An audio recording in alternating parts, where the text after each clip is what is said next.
कई बार हमने देखा गायों में महामारी फैल गई, बहुत संकट आ गया, और जहाँ जहाँ हमने इस श्लोक से का अध्याय के आदि अंत में पाठ करते हुए भागवत का मूल पारायण करवाया या किया, तत्काल उसका प्रभाव हुआ। अथवा केवल इसी मंत्र का जब गोष्ठ में बैठकर कराना आरंभ किया तो उसका तत्काल प्रभाव। एक संत ने आके हमसे कहा, महाराज जी हमारे गुरुजी ने गौशाला बनाई थी, अब गौशाला की तो है कमेटी, जगह का नाम हम जानबूझ के नहीं ले रहे हैं। अब गैयान की दशा ये है कि गैया घोंटू घोंटू कीच में ठाड़ी है, भूख के मारे प्राण त्याग रही है, और अभी जीवित हैं, बेहोश हो गई, और कौआ और चील नोच नोच के कुत्ते भी आक्रमण कर रहे हैं। और मैं कहा करूं, महाराज मेरे गुरु महाराज वहां विराजे, मेरी वहीं कुटिया है, सन्यासी महात्मा, मैं द्रव्य का स्पर्श करता हूं, पैसा छूता नहीं, संग्रह प्रग्रह रखता नहीं, और लंबे समय से वहां भजन कर रहा हूं, अब जगह छोड़ते बनता नहीं, क्या करूं महाराज, बहुत दुखी, रोने लगे बेचारे। मैं विरक्त साधु में क्या कर सकता हूं, या तो मैं जगह छोड़ दूं वहां,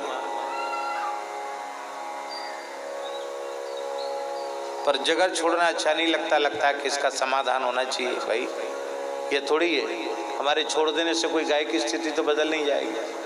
हमने कहा लोगों को तैयार करो, उनको समझाओ। रे बाबा कहा बता में महाराज जी, कमेटी वाले ऐसा कब्जा करके बैठ गए हैं कि गौशाला की खेती भी है गायों के नाम से, और उसका भी उपयोग नहीं, सब एकदम बर्बाद हो रहा है। तो हमने उनको कहा कि हम एक उपाय बता सकते हैं, ना तो किसी व्यक्ति को कहने की जरूरत है और ना कहीं शिकायत करने की जरूरत है। आप वहीं कुटिया में रहो और आप इसी का जप करो, ठाकुर जी से रो रो के प्रार्थना करो, प्रभु मैं असहाय हूँ, आप देख लो क्या। ठाकुर जी ने ऐसी लीला रची, कछु दिनान बाद वे महात्मा आए, ब्रज में ही आए, तो हमने कहा महाराज बड़े प्रसन्न दिखे। बोले महाराज जी चमत्कार हो गया। उनकी क्या हो गया? बोले हमने जब शुरू किया और थोड़े दिन बाद नए नए लड़कों की एक मंडली बन गई, और वो फिर गौशाला की सेवा में जुट गए। उन्होंने कहा कि वही ट्रस्टी यहाँ पांव धरेंगे जो गौ सेवा करें, तो भगाओ सारे को, मार मार के भगाओ। ट्रस्टी बने बैठे, गैयान की खबर ना है, गैयान को कहा रहो। सब सुधर गए, जो इधर उधर कहते गलत थे वो निकल गए, और अब बढ़िया गौशाला चल रही, गैया को प्रसन्न है।